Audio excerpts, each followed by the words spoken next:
اور تمہیں نہیں لگتا تم اہم کام چھوڑ کر غیر اہم کاموں کو زیادہ توجہ دے رہے ہو؟ اس نے بھی اپنے پیچھے کیوں آتے دیکھ کر طنز کیا تھا جسے وہ پی گیا۔ مجھے لگتا ہے تمہیں گھر ہی چھوڑ دینا چاہیے، شاید تم گھر کے لیے نکل رہی تھی۔ اس کے طنز کے جواب وہ نہیں دینا چاہتا تھا۔ پولیس کی جیپ کی جانب اشارہ کرتے اس نے کہا تھا اور خود ڈرائیونگ سیٹ سنبھالی تھی۔ اور سبزی کی گاڑیاں جا رہی ہیں یا نہیں؟ ہوٹل کے کمرے سے نکلتے ایک ہاتھ سے فون کان کے ساتھ لگائے، دوسرے ہاتھ سے چابی سے لاک لگا رہی تھی۔ کال پر دوسری جانب ابا تھے جو دھند کی وجہ سے گاڑیوں کے نہ جانے کی تفصیل بتا رہے تھے۔ دروازہ بند کرنے کے بعد جب سیدھی ہوئی تو اسے یوں محسوس ہوا کہ جو اسے 40 قدم کے فاصلے پر لابی کے اختتام پر جو شخص جا رہا ہے وہ صالح ہے۔ لیکن اس سے قبل وہ مزید سوچتی ابا نے اس کی توجہ اپنی جانب مبذول کروائی تھی۔ وہ سر جھٹک کر ان کی جانب متوجہ ہوئی تھی اور اپنی رفتار برقرار رکھی تھی۔ اس کا رخ ریسیپشن کی جانب تھا۔ اس وقت اسے وکیل سے ملنے کے لیے نکلنا تھا۔ چلیں ابا، آپ پریشان مت ہوں، میں ان سے بات کرتی ہوں۔ متبادل راستہ اپنا لیں کیونکہ ایسے تو سبزیاں خراب ہو جائیں گی جس سے کافی نقصان ہوگا، اور آپ تسلی رکھیں میں فوراً ہی بات کرتی ہوں۔ گھر میں سب ٹھیک ہے نا؟ اور نوح کی کیا صورتحال ہے؟ کچھ کر رہا ہے یا نہیں؟ ابھی میں چلتی ہوئی وہ ریسیپشن پر چابی جمع کروانے کے بعد سیدھی پارکنگ کی جانب آئی تھی۔ موبائل ابھی تک کان کے ساتھ لگا ہوا تھا۔ اس وقت وہ لانگ کوٹ پہنے، بیگ بازو پر لٹکائے اسٹال گلے میں لپیٹے ہوئے تھا اور رفتار باوقار تھی۔ آنکھوں پر کالے رنگ کے گلاسز پہ لگائے ہوئے تھے۔ اب آپ نہ جانے دوسری طرف سے کیا کہہ رہے تھے۔ وہ گاڑی کے ساتھ ٹیک لگائے سکون سے کھڑی ہو گئی تھی اور دوسری طرف سے توجہ سے سن رہی تھی۔ یہ تو بہت اچھا ہوا کہ وہ کسی معاملے میں تو سیریس ہوا۔ امید ہے کہ ایسے ہی وہ دوسرے معاملے کو بھی سیریس لے گا، ورنہ نقصان کا ذمہ دار بہرحال وہ خود ہی ہوگا۔ ہنوز ٹیک لگائے دور دیکھتے توجہ اور کان ابا کی آواز پر لگائے وہ کہہ رہی تھی۔ کچھ دیر مزید بات کرنے کے بعد وہ اختتامی کلمات ادا کرنے کے بعد فون بند کر چکی تھی اور اگلی کال اس نے صالح یوسف کو کی تھی۔ چونکہ یہ یہاں جگہ کی خریداری کے تمام معاملات صالح یوسف کے توسط سے ہو رہے تھے، اس لیے اس کے ہر کام میں موجودگی پیش تھی اور وکیل بھی اسی کا ہائر کیا ہوا تھا۔ اگلے 1.5 گھنٹے میں زمرد کو اس کے گھر چھوڑنے کے بعد وہ اس جگہ پر موجود تھا جس پر 95% مہتاب مرتضیٰ کی موجودگی کے امکانات تھے۔ 1.5 گھنٹہ بھی اس لیے درکار تھا کہ مہتاب مرتضیٰ گرفتاری سے قبل بیل کروا چکا تھا جو اسے ہر حال میں کینسل کروا کے نئے آرڈرز جاری کروانے تھے۔ اس کے لیے اپنے ابا کے اختیارات کا استعمال کیا تھا اور بہت پاپڑ بیلنے کے بعد بالآخر اسے 1 گھنٹے کے بعد ملے تھے، جن کے ساتھ پولیس کی بھاری نفری کے سمیت شیردل نے جب مطلوبہ جگہ پر چھاپا مارا تو کامیاب ٹھہرا تھا کیونکہ مہتاب مرتضیٰ وہیں موجود تھا۔ اطلاع کی خبر پکی تھی، اس کی شکل سے کہیں سے بھی نہیں لگ رہا تھا کہ پولیس کی آمد کی اس کے لیے غیر متوقع تھی۔ وہ شیردل کے سامنے کھڑا تھا۔ بتاؤ مہتاب مرتضیٰ، کیسا لگ رہا ہے؟ اسے اپنے ہاتھوں سے ہتھ کڑی لگاتے شیردل نے لاک لگانے کے بعد اس کی آنکھوں میں دیکھتے پوچھا تھا تو وہ مسکرایا جسے اس کی مسکراہٹ شاطرانہ ہو۔ آنکھیں کچھ اچھا تاثر نہیں دے رہی تھی۔ مہتاب مرتضیٰ نے اپنی آنکھوں سے اشارہ سامنے میز کی جانب کیا جس پر ایک سفید کاغذ پڑا تھا۔ شیردل نے اچنبھے سے اس کی نظروں کے تعاقب میں دیکھا اور سوالیہ ابرو اٹھایا۔ اس کاغذ کو دیکھو اور پھر پوچھنا کیسا لگ رہا ہے۔ کندھے اچکاتے سکون سے اس کے اندر بے چینی بھری تھی۔ شیردل نے 2 قدم پیچھے ہٹایا اور وہ کاغذ اٹھایا، اسے پڑھا اور پڑھنے کے بعد فلک شگاف کہا لگایا۔ کتنی دیر ہنستا رہا تھا، پھر اس کی جانب دیکھا تھا جو حوانوں کو اسے دیکھ رہا تھا، واپس اس کی جانب آیا جو چھپنے کے لیے بھی عمدہ جگہ استعمال کر رہا تھا۔ یہاں فرنشڈ فلیٹ تھا جس کے ڈرائنگ روم میں اس وقت وہ موجود تھے اور وہ دونوں آمنے سامنے تھے، ایک دوسرے کی آنکھوں میں دیکھتے نفرت سے اور بھسم کرتی نظروں سے۔ شیردل کے پیچھے پولیس کی ایک نفری موجود تھی اور وہ اکیلا تھا جس کے چہرے پر ہنوز سکون تھا، تاہم شیردل کو یوں ہنستے دیکھ کر اسے کوئی شک گزرا تھا جس کے نتیجے میں اپنے موبائل تک رسائی حاصل کرنی چاہی تھی جو کہ میز پر ہی موجود تھا، اور شیردل نے اس کی پہنچ سے قبل ہی وہ موبائل اپنی گرفت میں لیا اور اسے سامنے لہرایا اور اپنی جیب میں اڑس لیا جبکہ مہتاب مرتضیٰ جھکا رہ گیا تھا۔ اس کی آنکھوں سے شعلے بھڑکے تھے جسے دیکھنے سے شیردل قاصر تھا۔ وہ سیدھا ہوا تو شیردل نے اپنے پیچھے کھڑے پولیس آفیسر کو اشارہ کیا تھا اور خود اپنی جگہ پر کھڑا اسے دیکھ رہا تھا۔ رحیم، اسے ذرا پیپر تو دکھاؤ۔ رحیم آگے بڑھا اور پیپر اس کی آنکھوں کے عین سامنے کیا تھا جسے پڑھنے کے بعد پہلی دفعہ اس کے چہرے کی رنگت متغیر ہوئی تھی اور حیرانگی پیدا، پھر اس حیرانگی کی جگہ غصے، تنفر اور جھنجھلاہٹ نے لے لی تھی۔ پیپر پکڑنے کے غرض سے ہتھ کڑی لگے ہاتھوں کو اوپر کر کے پیپر پکڑنا اور پھاڑنا چاہا تو شیردل نے فوراً اس کے کندھے پر ہاتھ رکھ کر دباؤ ڈالا تھا اور رحیم کو پیچھے ہٹنے کا اشارہ کیا تھا۔ خود اس کی آنکھوں میں تنفر سے دیکھا تھا اور اسے تنفر میں وارننگ تھی۔ غور سے دیکھ لیا نا، پری بیل کو کینسل کرتے تمہاری دوبارہ گرفتاری کے 1 گھنٹہ قبل جاری ہوئے آرڈرز ہیں۔ اسے ہاتھ پاؤں مارتے دیکھ کر شیردل نے دباؤ بڑھا دیا تھا۔ مہتاب صاحب، خود پر کنٹرول رکھو، ابھی تو مہمان نوازی شروع ہوگی۔ تمہیں کیا لگتا ہے کہ تم اپنی پری بیل کروا چکے ہوگے اور مجھے پتہ نہیں چلے گا؟ رحیم، انصاف کے اس ڈرے ہوئے چہرے کے ساتھ ایک ویڈیو تو بناؤ ذرا، انہیں بھی تو پتہ چلے کہ اس وقت ان کے چہرے پر کیسا ڈر، خوف اور دہشت چھائی ہوئی ہے۔ رحیم نے فون نکال کر ویڈیو بنانے لگا تو وہ چلایا تھا، تم ایک غیر اخلاقی حرکت کر رہے ہو، بند کرو اسے۔ اس نے زور لگا کر شیردل کو دھکا لگانا چاہا تو شیردل نے اسے دھکے سے صوفے پر گرایا تھا، خود اپنا ایک پاؤں سے صوفے پر رکھتے جھکا تھا اور اس کی آنکھوں میں دیکھا تھا جدھر سے چنگاریاں اٹھ رہی تھی، شعلے لپک رہے تھے، بھسم کر دینے والی خوبصورت آنکھیں اسے گھور رہی تھی۔ اخلاقیات کا سبق پڑھا کون رہا ہے، دیکھ رہے ہو یار؟ وہ ہنسا تھا اور اپنے پیچھے کھڑی نفری کو بھی شامل کیا تھا۔ اور پتہ کیا، میں سر سے پیر تک غیر اخلاقی حرکتوں سے اٹا ہوا ہوں، مجھے فرق نہیں پڑتا، اور تمہارے اس اخلاقیات کے سبق کو تھانے جا کر پڑھیں گے۔ اپنا ہاتھ اس کی گریبان تک لاتے اسے پکڑا تھا اور رحیم کی جانب دھکیلا تھا، خود اسے جانب منہ کیے کھڑا رہا تھا جدھر سے اسے اٹھایا تھا۔ مجرم کو لے جاؤ، یہاں پر کوئی ویڈیو نہیں بنائی گئی ہے۔ اس کی وارننگ دیتی آواز اس پورے فلیٹ میں گونجی تھی، اور پولیس کی اس نفری کے ساتھ آتے مہتاب مرتضیٰ نے خونی نظروں سے اسے دیکھا تھا جس کی اس جانب پوچھ تھی۔ پولیس کی نفری نے بھی یہ زبان ہو کر یس سر کہہ کر اس بات کا اقرار کیا تھا کہ یہاں پر حقیقتاً کوئی ویڈیو نہیں بنائی گئی ہے۔ مہتاب مرتضیٰ کا اپنی ماں سے 3 دن میں گھر میں ہونے کا وعدہ ایفا نہیں ہو سکا تھا۔ اس وقت وہ اپنی والدہ اور پھپھو کے درمیان بیٹھی تھی۔ ماں کے چہرے سے پریشانی جھلک رہی تھی، پھپھو کے چہرے پر بھی کچھ ملے جلے تاثرات تھے، تاہم وہ خود پرسکون تھی۔ گہرے پانیوں کے سکوت کی طرح ان کے درمیان ایک چوتھے فرد کا اضافہ ہو چکا تھا۔ اس کے چہرے پر پریشانی کے ساتھ ساتھ شرمندگی اور احسان تلے دبے ہونے کے بھی تاثرات تھے، جنہوں نے اس کی نظریں اٹھائیں اور سر جھکایا ہوا تھا۔ اس کی آمد کو صرف 5 منٹ ہی ہوئے تھے، ان چاروں کی محفل لان میں ہی جمی ہوئی تھی۔ شام کی سائے گہرے ہر سو پھیل چکے تھے، سرد ہوا بھی آج سکوت اختیار کر چکی تھی، خون کی کچھ بڑھتے پہر کے ساتھ بڑھ رہی تھی۔ زمرد اٹھی اور بنا کچھ کہے اندر کی جانب بڑھی تھی۔ کچھ منٹ بعد وہ ٹرالی دھکیلتی لان کی جانب آئی تھی، چائے سرو کی تھی اور خود اپنا کپ لے کر چوتھے فرد کے بالکل مقابل بیٹھی تھی، جدھر سے اس کے چہرے کو بآسانی دیکھا اور پڑھا جا سکے۔ آئی ایم سوری، اس سب کی ذمہ دار میں ہوں۔ چوتھے فرد نے ایک بار پھر وہی فکر ادا کیا تھا جو اس کی غیر موجودگی میں کچھ دیر قبل اس گھر کے مکینوں سے کہا تھا۔ زمرد نے غور سے اس کے چہرے کو دیکھا تھا، وہ ڈرا ہوا نہیں تھا، شرمندگی کا شکار تھا، جھجک تھی اور احسان آڑے آ رہا تھا۔ میرا نہیں خیال کہ تم میرے جواب سے ناواقف ہوگی، پھر بھی تم ایک ایسا سوال لیے بیٹھی ہو جو کہ غیر اہم ہے۔ زمرد نے بھاپ اڑاتے کپ کے پیچھے سے کہا تھا۔ اس نے اپنی نظریں اٹھا کر اسے دیکھا تھا جس کے چہرے پر پرسکون تاثر تھا اور چہرہ کسی قسم کے ڈر، خوف اور پچھتاوے سے پاک تھا۔ آپ کا جواب تو مجھے معلوم ہے، لیکن میرے اندر اب شرمندگی پیدا ہو رہی ہے جو ہر گزرتے لمحے کے ساتھ پچھتاوے کا شکار بن رہی ہے، اور یہ پچھتاوا نہ جانے کیا رخ اختیار کر جائے کہ میری وجہ سے ایک ماں اپنی بیٹی سے محروم ہو جائے، ایک اور گھر بیٹی سے خالی ہو جائے جس کے در و دیوار سنسان اور ویران ہو جائیں۔ میں ساری عمر ان لوگوں کا سامنا کرنے سے گریز کروں جنہوں نے میری مدد کی اور میں ان کی موت کا سبب بنی۔ میری وجہ سے آپ پر قاتلانہ حملہ ہوا، یہ بات مجھے اتنی زیادہ پریشان کری ہے کہ مجھ سے وہاں ٹھہرا ہی نہیں گیا اور میں یہاں آپ کے پاس موجود ہوں۔ میری وجہ سے ایک جان جانے والی تھی، یہ گلٹ کم نہیں ہے۔ خالد سفیان کے لہجے میں آزردگی چھائی تھی جس نے ماحول کو لپیٹ میں لیا تھا، اور اس لپیٹ نے ان دونوں خواتین کو اثر انداز کیا تھا، تاہم زمرد اس کی لپیٹ سے محفوظ رہی تھی۔ اس کے چہرے پر اب بھی وہی تاثرات تھے جو پہلے تھے، وہ کول رہنے کی عادی تھی، اس کے نزدیک یہ جذباتی باتیں تھیں۔ زندگی میں بہت سے فیصلے آپ کو جذبات سے ہٹ کر کرنے پڑتے ہیں، تب جذبات کام نہیں آتے۔ ان ساری باتوں کے تناظر میں آپ کیا کہنا چاہتے ہیں؟ اصلی مدعا پیش کرو، زمرد نے کہا تو اس نے ایک نظر اسے دیکھا، پھر سر جھکایا۔ اس نے وہ کہا جو وہ دل سے نہیں چاہتی تھی، خود کو جبرن کہنے پر مجبور کیا تھا۔ میں چاہتی ہوں آپ پیچھے ہٹ جائیں اور میرا کیس واپس لے لیں۔ زمرد نے اس کے جھکے سر کو دیکھا تھا جس کی اب نظریں بھی جھک چکی تھی۔ آپ چاہتی ہیں کہ ایک انسان کی شکل میں حیوان کھلا دندناتا پھرتا رہے، آزاد گھومے؟ زمرد نے طنز کیا تھا جس پر اس نے نفی میں سر ہلایا۔ میں چاہتی ہوں کہ ایک ماں اپنی بیٹی سے محروم نہ ہو۔ وہ انسان دشمنی پر اتر آیا، گھٹیا انداز اپنا رہا ہے، چالیں چل رہا ہے۔ اس نے تھکے ہوئے انداز میں کندھے ڈھلکائے کہا تھا۔ زمرد کی والدہ اور پھپھو خاموش تماشائی بنی بیٹھی تھی۔ وہ جتنا بھی گھٹیا انداز اپنائے یا چالیں چلے، مجھے مار نہیں سکتا جب تک میرا رب نہ چاہے۔ اللہ بہتر چالیں چلنے والا ہے۔ اگر میں اس وجہ سے ڈر کے پیچھے ہو جاؤں کہ میں موت سے ڈر رہی ہوں، تو وہ تو کہیں بھی آ سکتی ہے، کبھی بھی آ سکتی ہے۔ اگر موت نے کبھی بھی کہیں بھی آنا ہے تو اسے ڈرنا کیسا؟ اس لیے آپ بے فکر رہیں، وہ کچھ نہیں بگاڑ سکتا۔ وہ پولیس کی تحویل میں آ چکا ہے، کچھ عرصے تک تو باہر نہیں نکل سکتا۔ امید ہے کہ کیس جب عدالت میں چلے گا تو جلدی فیصلہ آ جائے گا۔ جو فیصلہ کیا ہے آپ بھی اس پر مضبوطی سے یقین رکھیں۔ اس نے آگے کو ہوتے میز پر دھرے حالے کے ہاتھ رکھتے دلاسا دیا تھا اور آنکھوں سے بھی تسلی دی تھی۔ چند ایک اس کی والدہ اور پھپھو کی جانب سے کی گئی تسلی بخش باتوں نے اسے شرمندگی کے خول سے باہر نکالا تھا۔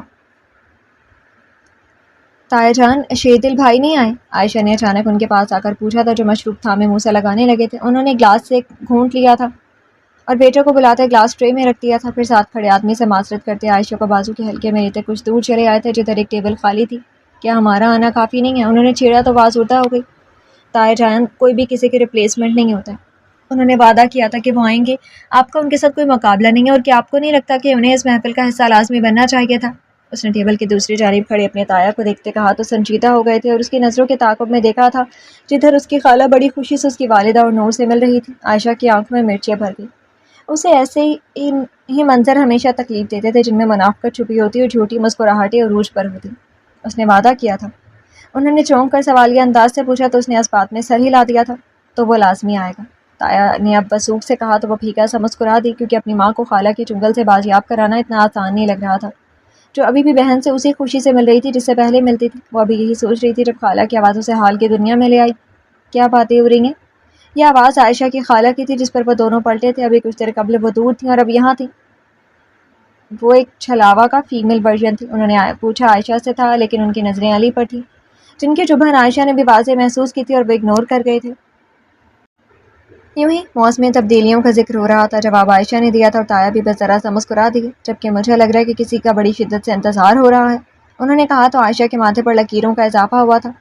ایسا ہی سمجھ لیں۔ اب کی بار جواب تایا ابا کی جانب سے آیا تھا۔ عائشہ نے معصومہ بناتے اپنی خالہ کی جانب دیکھا۔ ویسے خالہ آپ نے کبھی بتایا نہیں؟ اس کا انداز ڈرامائی انداز میں معصومیت لیے ہوئے تھا، جیسے بڑا اہم سوال بچے اشتیاق سے پوچھتے ہیں۔ انہوں نے سوال کا ابرو اٹھایا تھا، لیکن زبان کو لگامیں ڈالے رکھی تھی۔ یہی کہ دوسروں کے معاملات میں بلا وجہ انوالو ہونے کا شوق آپ کو بچپن سے میں ہی ہوا تھا؟ اس کے کہنے پر ان کی آنکھوں سے شعلے بھڑک کے تھے۔ تاہم طیبہ نے سرزنش کی تھی۔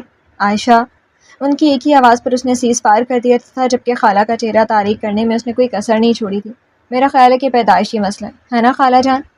یہ آواز ان کے پیچھے سے آئی تھی اور ان تینوں نے پلٹ کر دیکھا تھا خالہ کو، تو اس آواز پر 11,000 وولٹ کا کرنٹ لگا تھا۔ شیردل نقصک سا تیار ہنستا مسکراتا ڈنر سوٹ میں ملبوس پیچھے کھڑا تھا۔ صحیح کہا ہے نا خالہ جان؟ کیونکہ مجھے بھی کچھ پیدائشی مسائل ہیں، اس نے لائٹر نوٹ پر کہا تو وہ وہاں سے چل دی تھی، کیونکہ ابھی کچھ دن قبل کی ملاقات وہ بھولی نہیں تھی۔ اسے جواب دے کر مزید جلتی آگ کو ہوا نہیں دینا چاہتی تھی، تاہم اپنا بدلہ محفوظ کر لیا تھا۔ ارے کہاں چلتی خالہ جان؟ اس نے آواز لگائی تو وہ بھی پیچھے نہیں مڑی تھی اور ان کا رخ اپنی بہن کی جانب تھا، جو کہ آسان ہدف تھی۔ مجھے بہت خوشی ہوئی آپ کو یہاں دیکھ کر۔ عائشہ کے کہنے پر وہ مسکرایا تھا۔ وعدہ کیا تھا تو آنا بنتا تھا نا، اس نے کندھے اچکائے تھے۔ جانتی ہوں آپ وعدے نہیں توڑتے۔ آئیں آپ کو پاپا سے ملواتی ہوں، بہت خوش ہوں گے۔ تایا ابا آپ بھی آئیں؟ عائشہ نے اسے لیے سامنے کی جانب چلنے کا کہا اور ساتھ ہی تایا ابا کو بھی کہا تھا۔ میں کال کر کے آتا ہوں شیردل، بی کیئرفل، انہوں نے ان دونوں کو جاتے کہا تھا، جس پر وہ سر ہلا گیا تھا۔ آج وہ بڑے موڈ میں لگ رہا تھا۔ چچا کے پاس جاتے جاتے راستے میں ان لوگوں سے رک رک کر بڑی خوش اخلاقی سے مل رہا تھا، جنہوں نے اسے قاتل کا خطاب دیا تھا اور جن کا وہ نام بھی نہیں سننا چاہتا تھا، آج انہیں گلے لگا رہا تھا اور ہنس ہنس کے باتیں کر رہا تھا۔ عائشہ یہ دیکھ کر حیران ہو رہی تھی۔ آپ ان سے ایسے ہنس ہنس کے کیوں مل رہے ہیں؟ عائشہ نے اچانک آگے چلتے رک کر پوچھا۔ کیونکہ یہ مجھے ہمیشہ روتا ہوا دیکھنا چاہتے ہیں اور میں ان کی چاہت اب مزید پوری نہیں کرنا چاہتا، میں انہیں جلانا چاہتا ہوں۔ دور سے کھڑے اس نے مزید ایک دو کو ہاتھ ہلایا تھا، جیسے آج ہی اس کی ساری خوش اخلاقی ادائی ہو۔ عائشہ سن کر خاموش ہو گئی تھی، تاہم مجھے یوں اس کا ملنا ملانا برا نہیں لگ رہا تھا۔ تو پھر بہتر ہے کہ آپ پہلے پاپا سے مل لیں، اس سے پہلے کہ آپ کی ساری خوش اخلاقی کو نظر لگ جائے، اور نور بھی خصوصاً آپ کا انتظار کر رہی ہے۔ اس نے اب سامنے اپنے والد کی جانب اشارہ کیا تھا، جن کے پاس نور بھی کھڑی تھی اور وہ سیکیورٹی کے پاس کھڑے تھے۔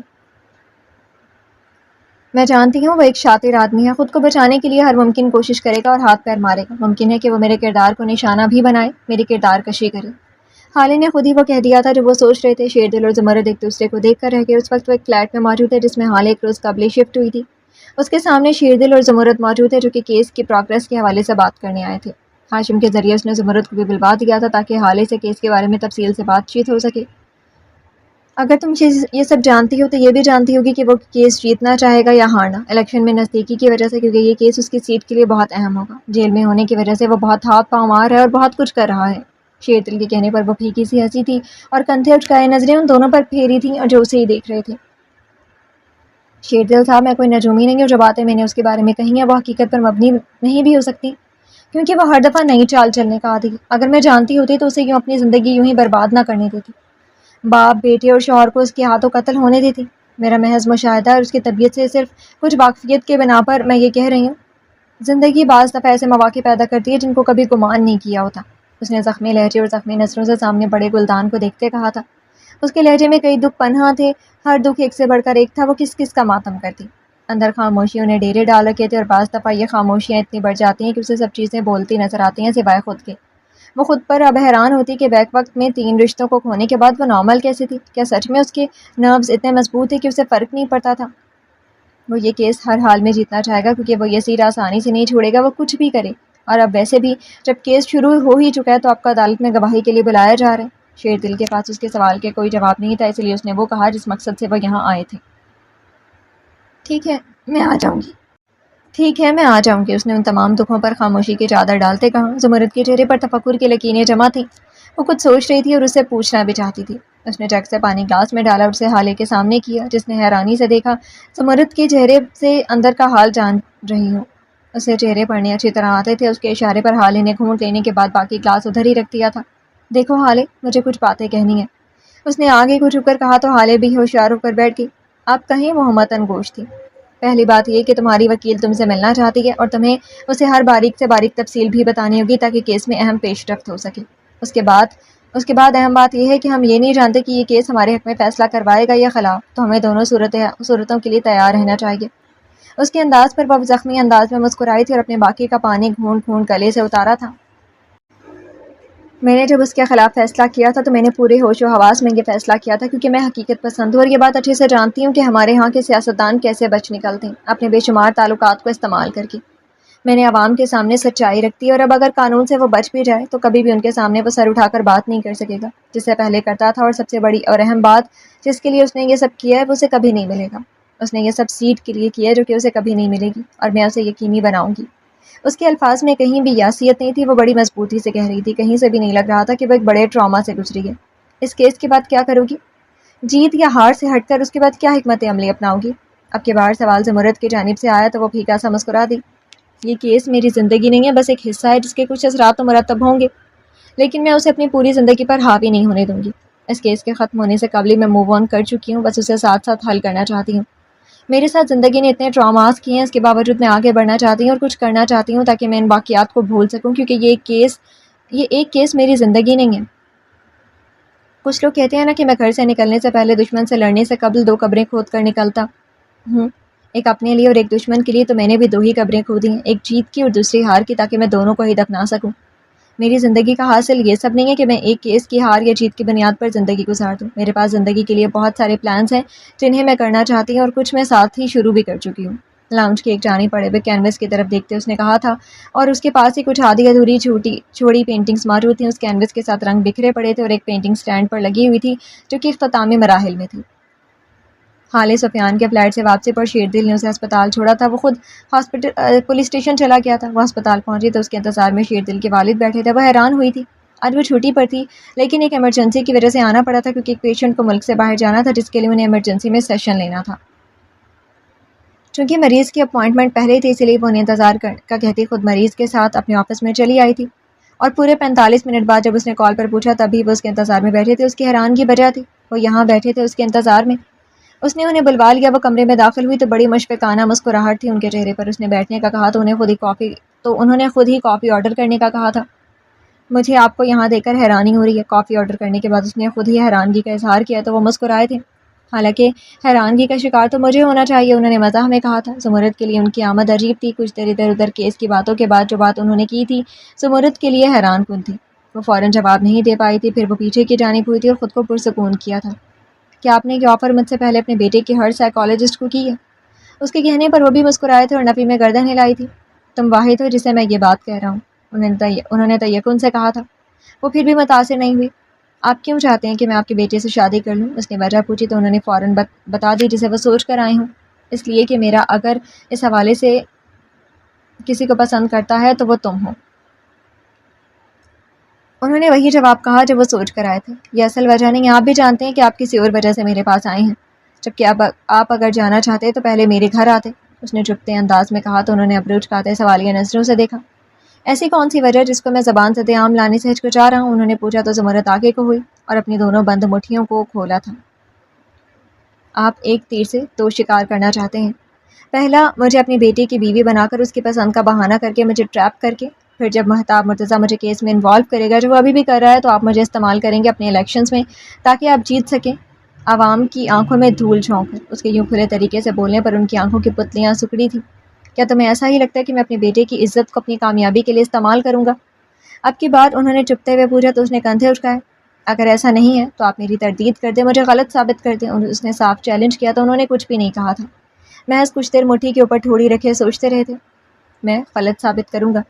انہوں نے اتنا ہی کہا تھا اور وہ وہاں سے چلے گئے تھے. زمرد بھی مزید کچھ سوچنا نہیں چاہتی تھی، اس لیے وہ بھی فوراً ان کے بعد نکل گئی تھی گھر کے لیے. جنت بے کی پچکارتی آواز تھی. جیسے وہ اس کے فیصلے کی منتظر تھی. وہ ہاں کرے اور بے ہتھیلی پر سرسوں جمائے. اس نے اسکرین کو دیکھا جس پر بے اسے نظر آ رہی تھی. ایک تو وہ روزانہ کے مطالبے سے تنگ آ گئی تھی. میں نے آپ پر چھوڑ تو دیا ہے، جو مرضی فیصلہ کریں، اسپارٹ انداز میں کہا تو بیبی ناراض ہوئی۔ ان کے چہرے سے فوراً خفگی چھلکی تھی جیسے وہ اس کے فیصلے کی نوعیت جانتی ہوں۔ شاباش جنت، فیصلہ دے دیا ہے۔ اسے گونگلوں تو مٹی جھاڑنا کہتے ہیں۔ تم نے صرف خانہ پوری کی ہے، ورنہ فیصلہ تمہارا اور تمہارے باپ کا ایک ہی ہے کہ ابھی کچھ دیر ٹھہر جاؤ۔ نہیں اور کتنی دیر ٹھہر جائیں، 10 ذرا۔ بیبی کو اللہ جانے آج پھر کیسے یہ کہنا یاد آ گیا تھا، یا پھر کوئی نہ کوئی بات ہوئی تھی اس کے پیچھے، یقیناً کوئی بات ہوئی تھی۔ وہ پھر یہی بات لے کر بیٹھی تھی کہ جلد از جلد شادی ہو جائے۔ بیبی غصہ کیوں کر رہی ہیں؟ میں نے کہہ تو دیا کہ اب پھر اس بحث کا کیا فائدہ؟ اس نے جھنجھلاتے ہوئے کہا تو بیبی اسے دیکھ کر رہ گئی۔ اسے ایک ہی بات بار بار دہرانا بہت برا لگ رہا تھا، جس سے بیبی بھی بہت اچھی طرح واقف تھی۔ اب اس کے چہرے سے آیا تھا، جنت تو مجھے 10 کی شادی بھی کرنی ہے کہ نہیں، یا صرف سانو لانے نہیں؟ بیبی نے مخصوص پنجابی لہجے میں کہا تو وہ مزید جھنجھلائی تھی اور ڈریسنگ کے آگے سے ہٹی تھی اور لیپ ٹاپ کی اسکرین کے سامنے آئی تھی، جس نے اسے صوفے کے سامنے ٹیبل پر رکھا ہوا تھا اور اسے اٹھا کر بستر کی رہ لی تھی۔ بیبی آپ میری بات غور سے سنیں، میں نے آپ کو اختیار دیا تھا کہ جب بھی آپ کہیں گے میں ہاں کر دوں گی، تو پھر روز روز یوں فون پر تفتیش مجھے سمجھ نہیں آ رہی ہے، بہتر ہے کہ مزید تفصیل سے گھر آ کر بات ہو جائے۔ اس نے کہا تو بیبی کچھ ٹھنڈی ہوئی تھی، ورنہ جس طرح وہ اسلام آباد جا کر بیزی ہوئی تھی انہیں خدشہ لاحق ہو گیا تھا۔ آپ مجھے یہ بتائیں کہ یہ لارے والی بات آپ کے دماغ میں آئی کیسے؟ اچانک ہی یاد آنے پر اس نے خفگی سے پوچھا تو نرم پڑی تھی۔ آنی کہاں سے ہے؟ 2 دفعہ پہلے وہاں سے آیا تھا اور ہم نے وقت مانگا اور کل پھر آیا تھا۔ کہنے لگا کہ سوالے کہتا ہے کہ جب تک جنت راضی نہیں ہو جاتی تب تک تو نہیں چاہتا کہ شادی کی بات بھی چلے، اور تم نے ہم پر چھوڑا ہے کہ ہماری مرضی پر چلو گی۔ اب مجھے یہ تو یہی لگے گا نا کہ لارے لگا رہی ہو۔ بیبی نے صاف گوئی سے کہا تو جنت سنجیدہ ہوتی آگے کو ہوئی تھی اور غور سے ان کا چہرہ دیکھا تھا جس پر بے شمار جھریاں تھیں اور سر کے بال مکمل سفید، ڈھونڈنے سے بھی کوئی کالا بال نہیں ملتا تھا۔ بیبی آپ کی عمر تقریباً کتنی ہوگی؟ اس کے اچانک پوچھنے پر وہ اچنبھے کا شکار ہوئی تھی اور کمرے میں داخل ہوتے شوہر اور بیٹے کو دیکھا تھا، پھر سر پر ہاتھ مارا تھا۔ ہوگی کوئی 80 سے اوپر۔ نہ مجھے بتا کہ تمہاری شادی کے بعد میں میری عمر کہاں سے آ گئی؟ انہوں نے گھورا تو بھی وہ ایسے ہی بیڈ سے ٹیک لگائے بیٹھی رہی تھی۔ کہا کچھ بھی نہیں۔ اس کا انداز پرسوچ تھا اور چہرے کے تاثرات ہنوز سنجیدہ اور کچھ سوچتے ہوئے تھے۔ بیبی آپ نے 80 سے اوپر عمر گزار دی اور آپ کے بال بھی مکمل سفید ہو چکے ہیں۔ کیا بیبی آپ کو نہیں لگتا کہ جتنا بھی وقت آپ نے گزارا ہے اس میں عورت کو وہ حق دیے گئے ہیں جو اسے ملنے چاہیے؟ چلیں اس بات کو بھی چھوڑیں اور مدعے پر آئیں اور یہ بتائیں کہ جو شخص مجھے 10 سال قبل بنا بتائے کہیں چلا گیا تھا تو اسے واپسی پر جانچ پڑتال کا مجھے حق نہیں ہے؟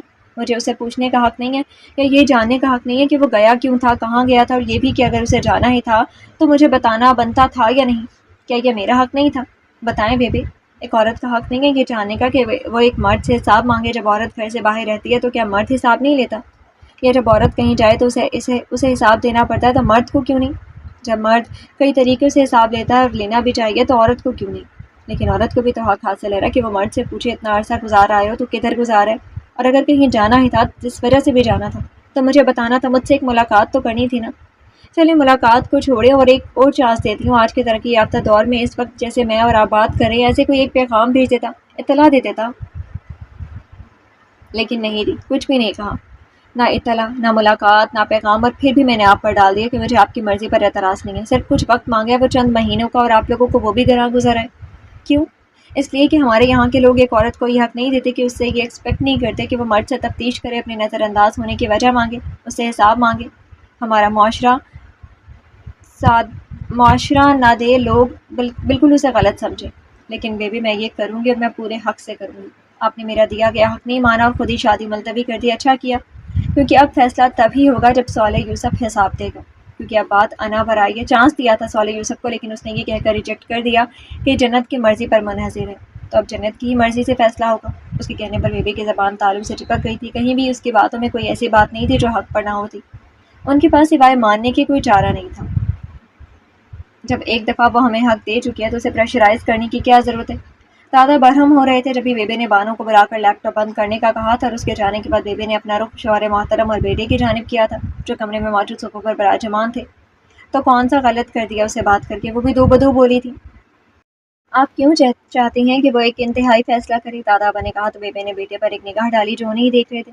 بیٹے کو کیا دیکھ رہی ہیں؟ خود ہی سوچیں کہ کیا آپ کا بار بار کہنا اسے غصہ نہیں دلائے گا؟ وہ بچی نہیں ہے کہ آپ کے کہنے سے فیصلے کرے گی، وہ سوچ سمجھ کر فیصلہ کرے گی اور وہی کرے گی جو اسے ٹھیک لگے گا۔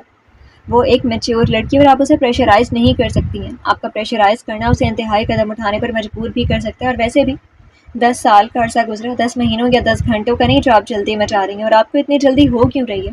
تھوڑا وقت دیں اور بچوں کو سوچ سمجھ کر اپنا فیصلہ کرنے دیں۔